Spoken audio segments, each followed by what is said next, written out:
2020년 12월 12일 토요일입니다. 한 주 동안 잘 지내셨죠? 오늘 이 토요일 아침에 우리가 함께 또 말씀 듣고 기도하는 시간을 갖겠습니다. 우리 함께 부를 찬송가는 찬송 412장, 우리 한 목소리로 찬양하시겠습니다. 찬송가 412장입니다.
아멘. 이 시간 우리에게 허락하신 하나님의 말씀은 요한복음 3장 14절, 15절 말씀입니다. 제가 읽겠습니다. 요한복음 3장 14절, 15절. 제가 가진 성경은 145페이지 신약 성경입니다. 모세가 광야에서 뱀을 든 것 같이 인자도 들려야 하리니 이는 그를 믿는 자마다 영생을 얻게 하려 하심이니라. 아멘. 이스라엘 백성들은 이집트에서 무려 400년 동안 노예살이를 했습니다. 노예살이를 하는 동안 얼마나 괴롭고 힘들었던지 그들은 하나님께 부르짖어 기도했습니다. 하나님 살려주십시오. 우리를 이 고통에서부터 건져내 주십시오. 그렇게 기도하자 하나님께서는 모세를 통하여서 이스라엘 백성들을 이집트에서부터 나오도록 놀라운 역사를 보여주셨습니다. 이스라엘 백성들을 쉽게 보내줄 이집트가 아니었죠. 그래서 이집트의 바로 왕은 아주 강팍한 마음으로 절대로 이스라엘 백성들을 보내지 않자 하나님께서는 그들에게 10가지의 재앙을 보이게 됩니다. 피, 개, 이파, 악독, 우매, 흑장. 이렇게 10가지 재앙입니다. 피, 강물이 피로 배어나는 거, 개구리, 이, 파리, 악질, 독종, 메뚜기, 우박, 그리고 깜깜해지는 거, 흑암, 그리고 마지막 장자가 죽는 재앙입니다.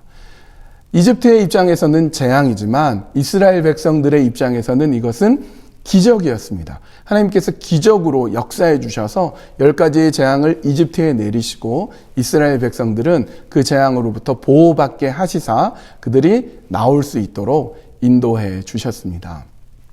이스라엘 백성들은 이집트에서 나온 다음에 그 다음에 여정이 이어지는데요. 라암셋에서부터 시작한 그들은 숫곳, 에담, 비하이롯 그리고 홍해까지 갑니다. 하나님은 홍해를 갈라주셔서 그들로 하여금 마른 땅을 건너 지나가게 하시고 계속해서 수르광야, 마라, 엘림, 신광야, 르비딤, 신의 광야까지 갑니다. 이 같은 여정이 출애굽기에 나와 있습니다. 이스라엘 백성들은 그렇게 그 여정을 거쳐가게 되는데요. 지금까지 제가 말씀드린 이 지역들 중에서 엘림을 제외한 나머지 지역은 다 사막지대였습니다. 다 광야지대입니다. 여러분, 광야의 특징은 먹을 것이 없고 마실 물이 없고 낮에는 덥고 밤에는 춥다라는 특징이 있습니다. 제가 이 광야 혹은 사막을 가는 것을 좋아해서 몇 번 가본 적이 있습니다. 인도의 자이살메르라는 사막은 낙타를 타고 가보았고요. 미국에도 데스밸리라든지 코랄 핑크 샌드듄 같은 사막이 있는데 그런 데 가면 너무나 재미있고 너무나 신기하고 사진도 많이 찍고 추억을 많이 쌓게 됩니다. 왜 재미있는가 하면 2가지 이유 때문인데요. 하나는 평소에 우리가 잘 가보지 못한 곳이기 때문에 그 지역 자체의 어떤 독특함, 특이함 때문에 신기해서 좋고요. 또 하나는 인도자가 있기 때문에 인도에서는 우리를 이끌어주는 낙타 몰이꾼들이 있어서 먹을 거, 마실 거, 자는 거 이런 거 다 챙겨줬기 때문에 괜찮고요. 미국에 있는 사막은 캠핑장이 되어 있고 또 차로 가기 때문에 전혀 위험하지가 않습니다. 그래서 추억을 쌓고 재미있지 만약에 인도하는 사람이 없거나 차나 낙타가 없으면 사막은 그야말로 살기 어려운 곳입니다. 마실 게 없고 먹을 게 없고 밤에는 추위에 떨어야 되고 낮에는 너무 더워서 견딜 수가 없는 곳, 그곳이 바로 광야입니다. 그런데 하나님께서는 이스라엘 백성들을 그 광야로 이끄신 다음에 반석을 쳐서 물이 나와서 물을 마실 수 있게 했고 아침마다 만나를 주시고요. 때때로 메추라기를 보내주셔서 고기를 먹을 수 있게 인도해 주셨습니다. 그리고 밤에는 불기둥으로 낮에는 구름기둥을 통해서 더위에 지치지 않게 추위에 얼어 죽지 않게 보호해 주셨습니다. 이스라엘 백성들이 바로 약속의 땅 가나안으로 갔으면 좋았겠지만 이스라엘 백성들은 한동안 아주 오랫동안 약 40년 동안 광야를 떠돌아 다닐 수밖에 없었습니다. 그렇게 광야를 떠돌아 다니게 될 때에 그 40년이란 그 긴 기간 동안에 하나님께서는 먹을 것, 마실 것, 불기둥, 구름기둥만 보내준 것이 아니라 놀랍게도 신명기 8장에 의하면 그들의 옷이 헤어지지 않고 그들의 발이 부르트지 않고 신발이 낡아서 없어지지 않게 해주셨다고 말씀하십니다. 말하자면 하나님께서는 40년 그들의 광야 생활 동안 늘 지키시고 인도하시고 함께 해주신 기적의 하나님이심을 우리는 알게 됩니다. 이스라엘 백성들이 40년 광야 생활을 거의 다 마치고 이제 가나안 땅에 들어가기 바로 전 에돔 땅 근방에 왔을 때였습니다. 이상하게도 이스라엘 백성들은 불평을 할 때가 많은데요. 또 이 지역에 왔을 때 또 불평을 했습니다. 하나님을 원망하고 모세를 원망했습니다. 진노하신 하나님께서 그들에게 불뱀을 보내주셔서 이스라엘 백성들, 불만과 불평하던 백성들의 불뱀에 물려서 쓰러져 가기 시작하고 거품을 물고 열이 나고 그러면서 죽어가기 시작합니다. 그제서야 잘못을 고백한 그들이 살려달라고 얘기를 하죠. 하나님께서는 모세를 통하여서 뭐라고 명령을 하시냐면 긴 장대를 준비해서 그 장대에다가 놋뱀을 달아서 그 놋뱀을 가지고 이스라엘 백성들이 있는 진으로 들어가게 합니다. 이스라엘의 진 중에 들어가면서 모세가 얘기합니다. 이 놋뱀을 쳐다보십시오. 그러면 삽니다. 지금 내가 뱀에 물려서 거의 죽어가고 있는데 이렇게 장대에 달린 놋뱀만 쳐다보면 살 수 있다. 얼마나 신비로운 하나님의 기적의 역사입니까? 그래서 쳐다보면 이상하게 말짱하게 깨끗이 나아버리는 사람들이 있었어요. 그런데 신기하게도 쳐다보기만 하면 나을 수 있는데 안 쳐다본 사람이 있었습니다. 뱀에 물려 죽어가면서도 그거 안 쳐다보고 죽어가는 사람이 있었습니다. 여러분 도대체 왜 그들은 쳐다보지 않았을까요? 왜 그들은 그렇게 쉬운 것을 하지 않고 안 쳐다보고 죽어갔던 것일까요? 제가 청년들에게도 그렇고 항상 강조하는 것은 질문을 하라고 강조를 합니다. 세상 사람을 두 부류로 나눈다면 질문하는 사람과 질문하지 않는 사람으로 나눌 수가 있을 정도라고 생각을 합니다. 자꾸 질문을 하는 것, 그게 중요합니다. 여러분 질문이 없이 그냥 있으면 아무 해답을 얻어내지 못하지만 질문하면 무언가 생각하게 되고 무언가 해답을 얻어내게 됩니다. 여러분이 과수원에 앉아 있는데 사과가 딱 떨어지면 사과가 썩었나 보네? 아니면 사과가 떨어졌으니까 저거 공짜로 먹겠네? 라고 질문이 없으면 그냥 사과 하나로 끝나지만 사과가 왜 떨어졌는가 질문하는 사람은 만유인력을 발견하게 됩니다. 바다 끝까지 가면 낭떠러지로 떨어지고 말 거야 라고 생각하는 사람은 아무것도 못합니다. 그러나 바다 끝까지 가면 무엇이 나올까 질문한 사람은 지리상의 발견을 하게 되는 것이죠. 질문하는 것, 그것이 중요합니다. 1944년에 노벨상을 받은 이지도 아이작 라비라는 유태인이 핵의 자기 공명 기술이라는 것으로 노벨상을 받았는데요. 기자들이 질문을 했습니다. 어떻게 그렇게 대단한 발명을 하게 됐습니까? 어떻게 그와 같은 노벨상을 받을 수 있는 그런 대단한 것을 해낼 수 있었습니까? 비결을 묻자 이 아이작 라비가 이렇게 말합니다. 내가 어렸을 때 학교에서 돌아오면 어머니는 늘 내게 얘야 오늘 공부 시간에는 선생님께 무슨 질문을 했니? 라고 물으셨습니다. 이것이 바로 오늘의 나를 있게 한 비결입니다. 유대인들의 위대성이 여기에 또 나와 있습니다. 질문을 자꾸 하는 것이죠. 한국인은 어떻게 합니까? 선생님 말 잘 들어라. 학교 가서 공부 열심히 해라 라고 하지 질문해라 라고 하지 않더라고요.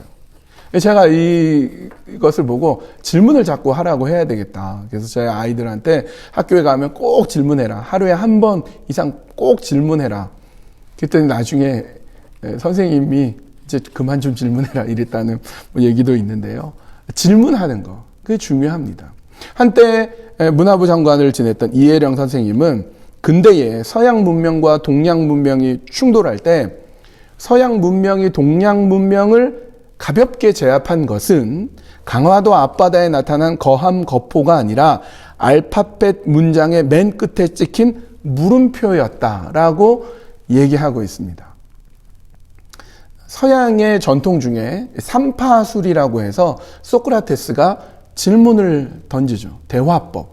질문하면 거기에 대해서 답을 하면 또 질문 던지고 그러면서 진리를 알아가는 과정을 거쳐 나가게 합니다. 그런 전통이 서양에 있어서 물음표 자체가 있는 반면에 우리나라나 중국이나 일본에는 물음표가 없습니다. 지금도 서양에서 갖고 온 물음표를 그대로 우리가 사용하고 있습니다. 여러분, 이런 지적인 호기심, 질문, 의문 이런 것들을 여러분 많이 해야 됩니다. 왜냐하면 여러분들은 앞으로 이제 여러분의 가지고 있는 것에서 무언가를 이끌어갈 사람이기 때문에 그렇습니다. 특별히 젊은 분들, 우리 캘거리 한인장로교회 젊은 분들에게 권면합니다. 여러분들은 질문을 자꾸 하셔야 돼요. 여러분들 자녀에게 자꾸 질문하라고 얘기해야 돼요. 왜냐하면 여러분들은 이제 우리 교회를 이끌어갈 미래이며 우리의 자녀들은 이 캐나다 사회를 또 한국 사회를 이끌어갈 리더이기 때문에 자꾸 질문하라고 얘기를 해야 됩니다. 그렇게 질문하는 과정 속에서 우리는 길을 찾아가게 될 것입니다. 다시 그 질문으로 돌아가 보겠습니다.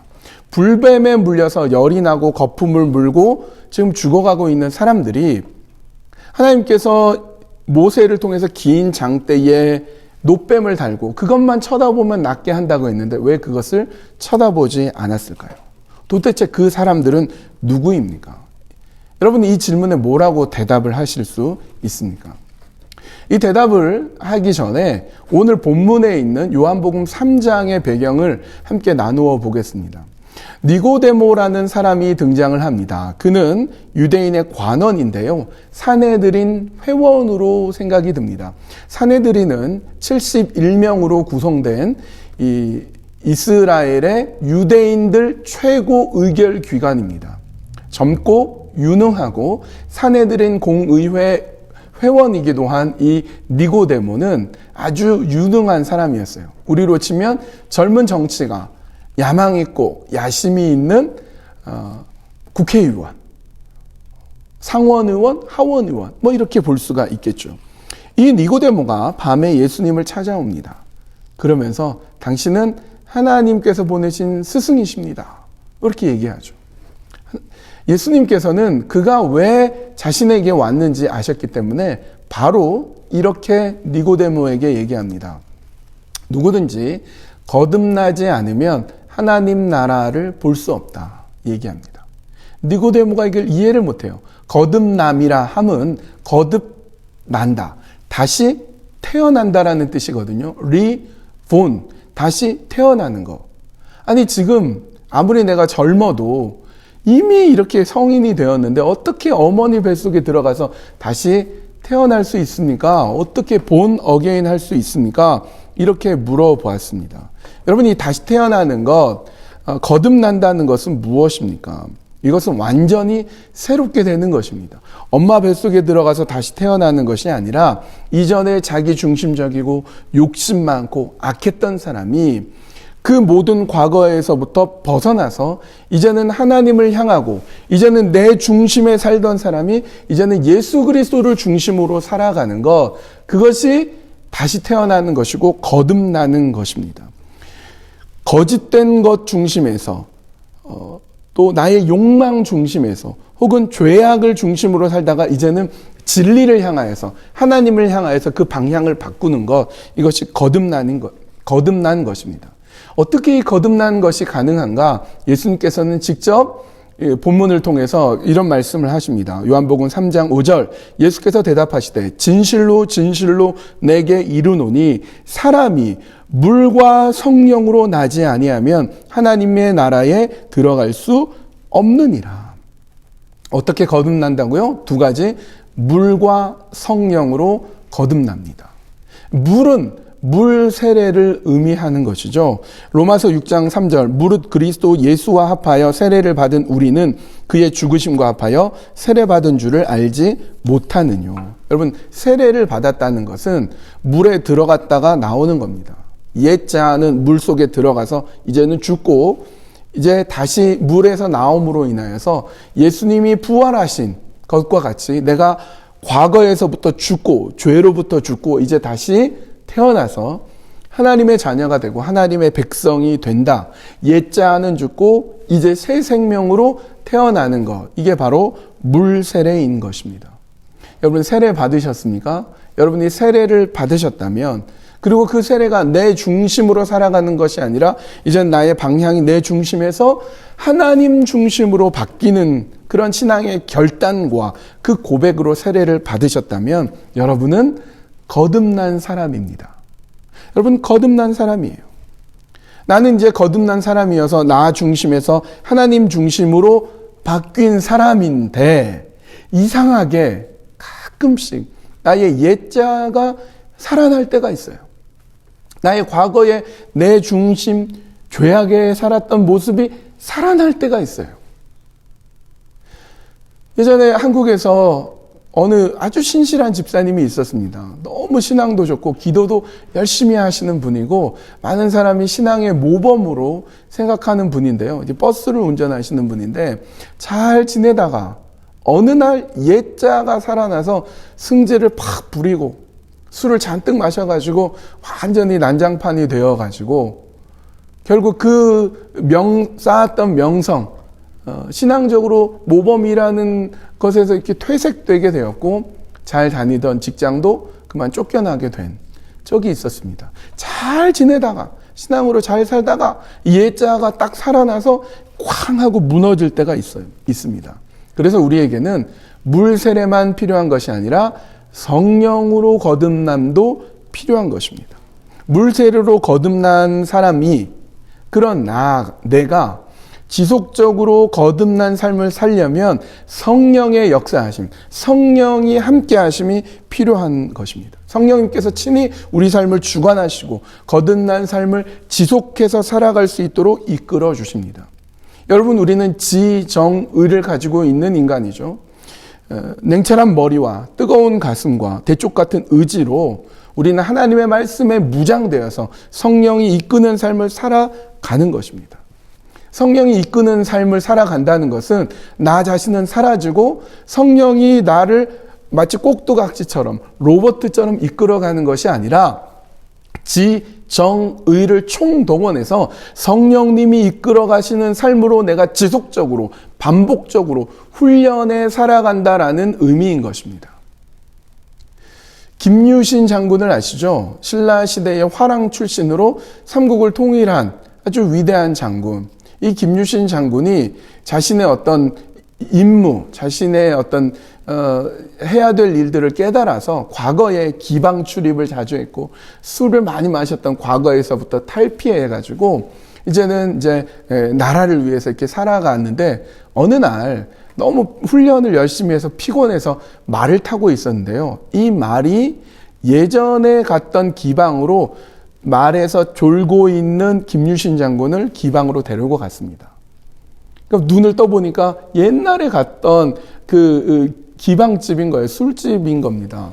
그러니까 거기 있었던 기생들이 오랜만에 오셨다고 막 반가이 하니까 김유신 장군이 말에서 내려서 칼로 말의 목을 탁 잘라버리죠. 아주 유명한 일화입니다. 그 이야기를 통해서 김유신 장군이 아주 대쪽 같은 성품이고 그렇게 해서 삼국 통일의 위협을 달성했구나 라고 우리는 생각하지만 우리 이렇게 생각해 볼 수가 있습니다. 김유신이라는 사람이 타고 있는 말이 얼마나 명마입니까? 자고 있는데 알아서 목적지까지 데려다 줄 수 있는 말이라면 그 말에 목을 칠 것이 아니라 그 말을 처음부터 훈련시켜야죠.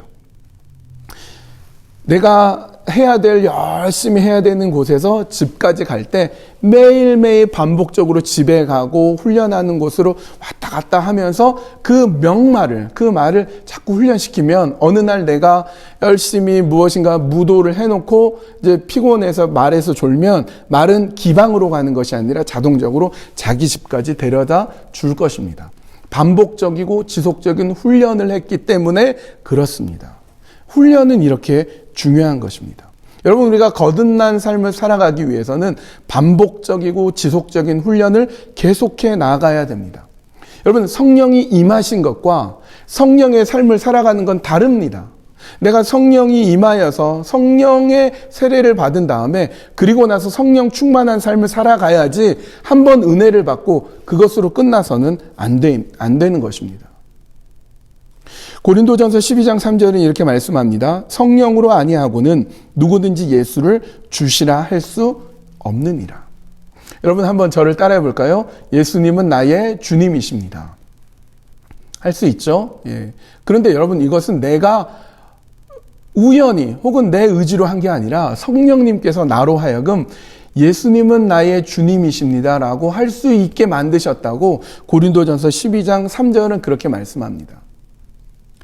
제가 대학생일 때 이 청년부에서 저 시골로 전도를 간 적이 있었는데요.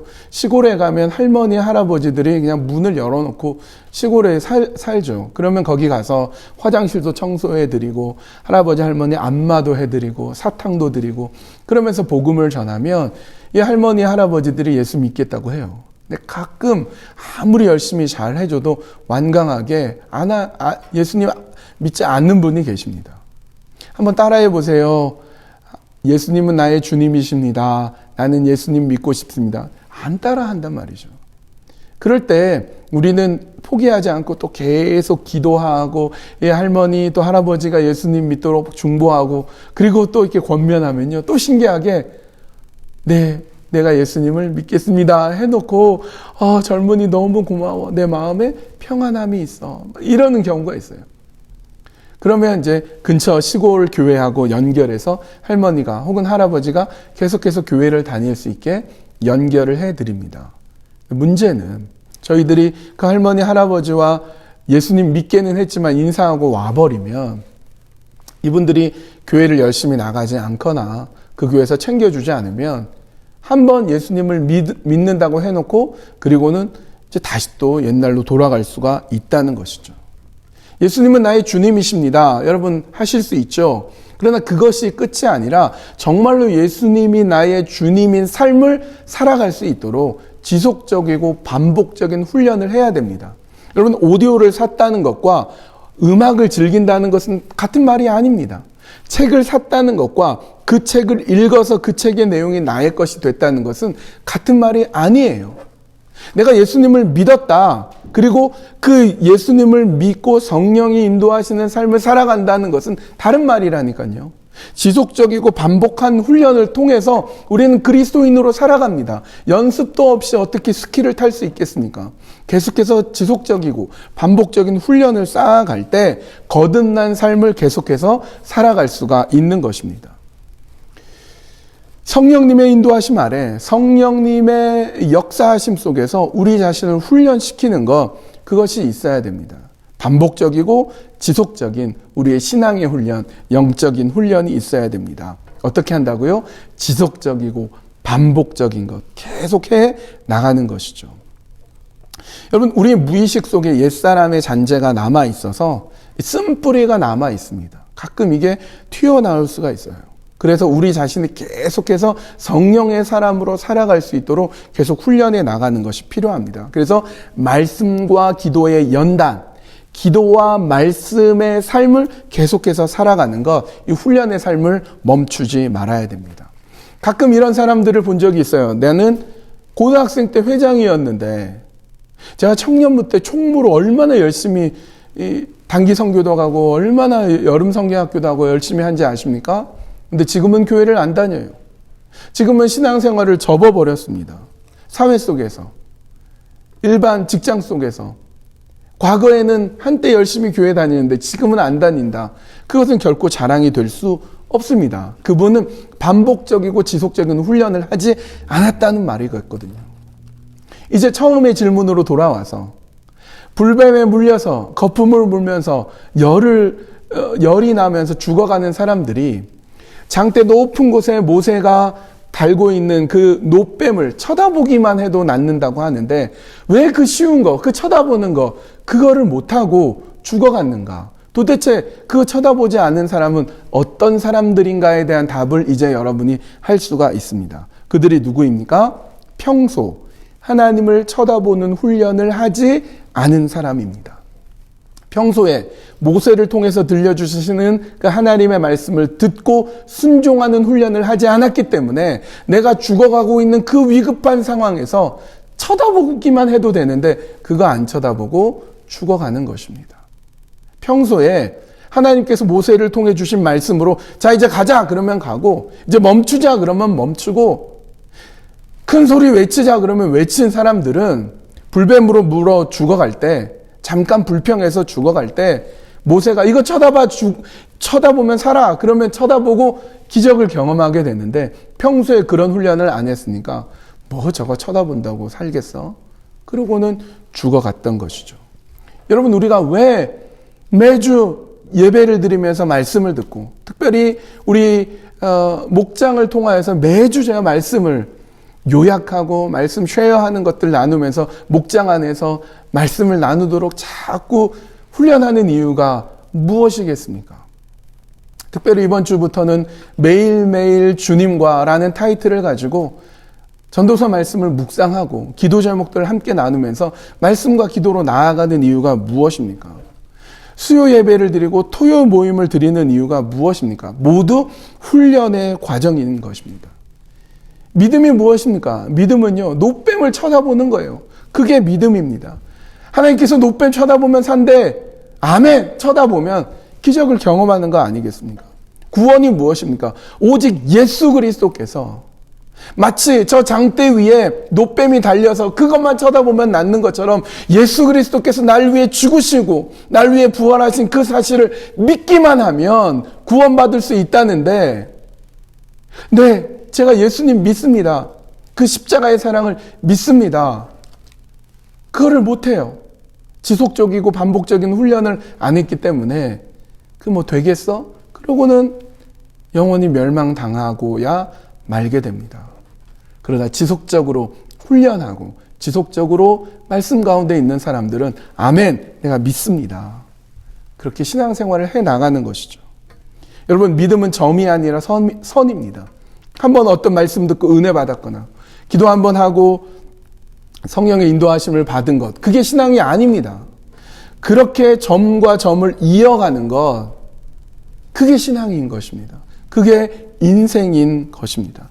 일시적인 행동이 아니라 지속적인 행동을 해 나아가는 것 그것이 신앙의 훈련인 것이죠. 여러분 우리가 이렇게 지속적이고 또 반복적인 영적 훈련, 신앙의 훈련을 해 나가면 어떤 것이 좋겠습니까? 그 결과 무엇이 우리에게 오게 되겠습니까?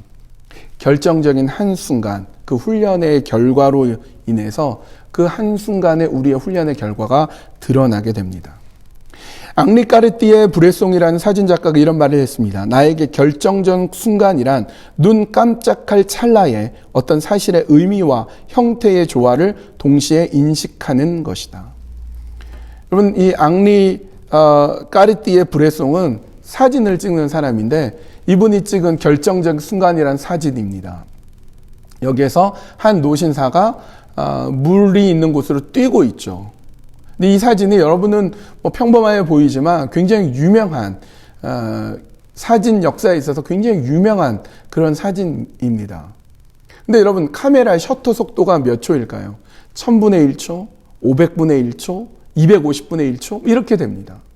그러니까 여러분 1초가 똑딱 이 1초잖아요. 이 똑딱 이거보다 더 빠르겠죠. 똑딱 하는 그 1초를 1000 단위로 잘라서 그 1000분의 1이 착각하고 찍히는 그 속도라니까요. 여러분이 어렸을 때 운동회를 갔거나 아니면은 무슨 소풍을 갔거나 그럴 때 사진을 딱 찍어 놓습니다. 그 사진 찍는 게 1초의 1000분의 1초입니다. 근데 그 사진이 영원히 남아서 내가 그 어렸을 때 흑백으로 된 사진을 보면 마치 어제 일처럼 운동회 했던 게 떠오르고 어제 일처럼 아버지와 같이 어딘가에서 찍었던 가족 사진 보면 그때가 떠오르게 됩니다. 여러분 하나님은 영원하신 분이십니다. 영원 전부터 영원 끝까지 계신 분입니다. 그 하나님의 시간에 비하면 인간이 아무리 오래 살아도 90살을 사고 100살을 살아도 그 인간의 삶은요 0.0000001초도 안 돼요. 하나님의 영원이라는 시간에 비하면 아주 짧은 순간입니다. 그런데 그 짧은 인생이 하나님의 마음에 영원히 사진처럼 찍혀 있게 됩니다. 우리가 지속적이고 반복적인 신앙의 훈련을 쌓지 않고 우리 마음대로 살아가면 하나님의 영원의 시간 속에서 우리가 영원히 남게 되는데, 하나님의 사진 속에서 우리는 어떤 모습으로 남아 있겠습니까? 반복적이고 지속적인 신앙의 훈련을 통해서 우리 인생을 살아가면 하나님의 마음에 영원히 신실하고 훌륭한 사람으로 남아 있을 수 있게 되는 것입니다. 우리가 평소에 지속적이고 반복적인 신앙 훈련을 했을 때 결정적인 한순간 올바른 결정을 내릴 수가 있습니다. 누군가 결혼을 해야 된다거나 혹은 캐나다로 이민을 와야 된다거나 특정한 결정을 내려야 되는 순간이 있지 않았습니까? 그리고 그 결정이 영원히 여러분의 인생을 바꿔놓지 않습니까? 그런데 그런 결정을 어떻게 합니까? 평소에 지속적이고 반복적인 신앙의 훈련, 영적인 훈련이 있을 때 그런 결정적인 순간, 결정을 해야 된 그 찰나의 순간에 올바른 결정을 내릴 수 있고, 평소에 반복적이고 지속적인 훈련을 하지 않으면 기회가 와도 엉뚱한 선택을 해서 평생 후회하게 될 수가 있다는 것입니다. 얼마 전에 수능 시험이 있었죠. 수능 시험을 보려면 어떻게 합니까? 고등학교 3학년 때뿐만 아니라 2학년, 1학년 계속 공부해 왔던 것을 하루에 단 하루 시험 보는 것으로 결정이 납니다. 평소에 지속적이고 열심히 훈련한 사람은 그 시험을 잘 봤겠죠. 여러분, 올림픽이 열려서 양궁이라는 것을 예를 들면 양궁으로 탁 화살을 쏘는데 그 화살에 박히는 시간이 얼마나 되겠습니까? 시합하는 날짜가 얼마나 되겠습니까?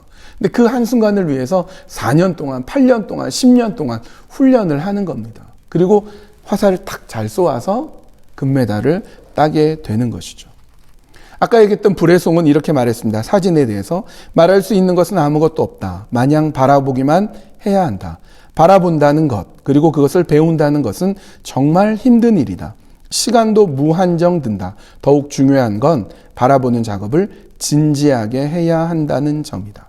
끝없이 바라보는 훈련, 끝없이 사물을 바라보는 훈련이 있고 난 다음에 사진을 딱 찍었을 때 그 0.001초에 찍은 그 사진이 영원히 남을 수 있다는 거죠. 우리가 지속적이고 반복적인 훈련을 했을 때 우리의 삶의 결정적인 순간 우리는 올바른 선택을 할 수가 있습니다. 제가 예전에 한국에서 안산공대라는 곳에서 기독교 과목을 가르친 적이 있었는데요. 몇 년 동안 가르쳤습니다. 그런데 그 과목의 목표는 예수님을 믿게 하는 건데요. 정말 신실해 보이고 너무 좋은데 예수님을 안 믿는 사람이 있어서 만나서 권유하고 전도하는 경우가 종종 있었는데요. 정말 괜찮은 자매가 있었어요. 그 자매가 정말 예수님 믿었으면 좋겠다. 그래서 권면하고 선물도 주고 얘기도 하는데요. 이 자매가 완강해요. 이렇게 말합니다. 교수님, 제가 죽기 전에는 생각해 볼게요. 이러는 거예요. 죽어서 지옥 가는 건 싫고, 그러나 살아있는 동안에 젊었을 때 자기 마음대로 하고 싶고 예수님 믿기 싫고, 근데 이 자매의 계획대로 되지 않을 겁니다. 죽는 그 순간에 예수님 믿는, 마치 오른편에 있는 강도처럼 평생 자기 마음대로 살다가 마지막 순간에 예수님 믿고 천국 가고, 그러면 얼마나 좋겠어요. 그렇게 되지 않을 확률이 훨씬 높습니다. 왜냐하면 우리는 언제 죽을지 알지 못하기 때문에 그렇습니다. 그러므로 결정적인 어느 특정한 순간을 위해서 우리는 평생 열심히 지속적이고 반복적인 신앙의 훈련, 영적인 훈련을 쌓아가는 것입니다. 그렇게 영적인 훈련을 쌓아가면 우리의 상황이 좋아질 수도 있고 나빠질 수도 있죠. 어떤 때는 너무 평화롭고 신앙생활 하는데 너무 좋을 때도 있는가 하면 지금처럼 코로나로 인해서 팬데믹 상황에서 어두컴컴한 마치 터널을 지나는 것과 같은 어려운 상황이 올 때도 있습니다. 이 상황 속에서 제가 여러 목사님들을 만나봤는데 그 목사님들의 고민이 그래요. 이 상황 속에서 온라인으로 예배해야 되고 각 가정에서 예배해야 되는 상황에서 우리 성도님들 어떻게 신앙생활을 하고 있을까? 어떻게 하면 좋을까? 다들 고민이 많은데 딱 한 분 어느 목사님은요, 자신 있어 하시더라고요. 오히려 이 팬데믹 상황 속에서 우리 교회는 더 성장했습니다. 이렇게 말하는 분이 있더라고요. 그 이유가 무엇인가 하니까 우리 교회로 치면은 목장, 구역, 셀 이런 모임들이 있죠.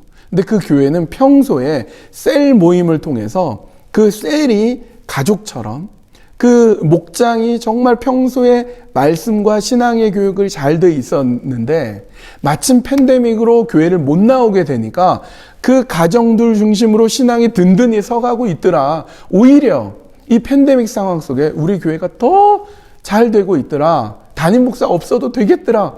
이렇게 얘기하시는 분을 제가 봤습니다. 평소의 훈련이 어려운 상황 속에서 우리를 이끌어가는 것을 보게 됩니다. 지속적이고 반복적인 영성 훈련, 말씀의 훈련, 그것이 중요합니다. 이제 말씀을 마치겠습니다. 여러분, 어려운 상황을 우리가 지내고 있습니다. 또 각 집에서 우리 자녀들 신앙교육은 어떻게 해야 되나? 나는 어떻게 믿음으로 서야 되나? 여러분 많이 고민도 되고 힘들어 하실 텐데 여러분 이럴 때일수록 지금이라도 말씀에 기도에 깨어서 지속적이고 반복적인 이 신앙의 훈련, 영적인 훈련을 함으로써 이 어려운 터널과 같은 때를 믿음으로 이겨내서 신앙적인 것뿐만 아니라 우리의 가정에서, 일터에서, 삶에서 하나님께서 기뻐하시는 그 삶을 살아가는 우리 모두가 될 줄로 믿습니다. 기도하시겠습니다. 좋으신 하나님, 우리가 지속적이고 또 반복적인 말씀의 훈련, 기도의 훈련을 쌓을 수 있도록 인도하여 주시옵소서.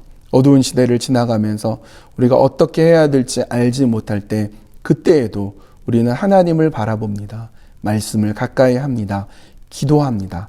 간절한 마음으로 기도합니다. 우리의 기도를 들으시고 응답하시고 하나님 기뻐하시는 그 길을 우리가 걸어갈 수 있도록 인도하여 주시옵소서. 모든 것 주님께 맡겨드리오며 예수님의 이름으로 기도합니다. 아멘. 여러분 한 주 동안 믿음으로 잘 보내시고요. 내일은 또 주일입니다. 주일에 우리가 온라인으로 이번 주까지는 온라인으로 하겠습니다. 온라인으로 예배드리지만 여러분 마음을 또 복장도 우리 삶의 태도도 잘해서 예배할 수 있었으면 좋겠습니다. 이것도 하나의 훈련이다. 내가 이렇게 훈련을 잘 해놔야 다시 또 만날 때 더 감격적으로 만날 수 있을 것이다. 여러분 그렇게 생각하시고요. 내일 주일에는 온라인으로 2부 예배 때 온라인으로만 합니다. 또 각 부서마다 EM이나 또 우리 양육부, 청소년부, 유아유치부, 아동부, 청년부 다 영상으로 할 텐데 여러분 이 예배를 통해서 하나님께 더욱더 가까이 나아가는 지속적이고 반복적인 신앙의 훈련이 될 것이다. 이렇게 믿으면서 열심히 예배에 참석해 주십시오. 그리고 날씨가 많이 추워졌습니다. 눈도 내렸고 또 기온이 많이 떨어졌는데요. 여러분 감기 걸리지 마시고 몸 건강 상태 잘 유지하셔서 건강하게 우리 이 겨울을 잘 보내셨으면 좋겠습니다. 우리 주기도문으로 토요 기도회를 마치겠습니다. 하늘에 계신 우리 아버지여, 이름이 거룩히 여김을 받으시오며 나라의 임하옵시며 뜻이 하늘에서 이룬 것 같이 땅에서도 이루어지이다.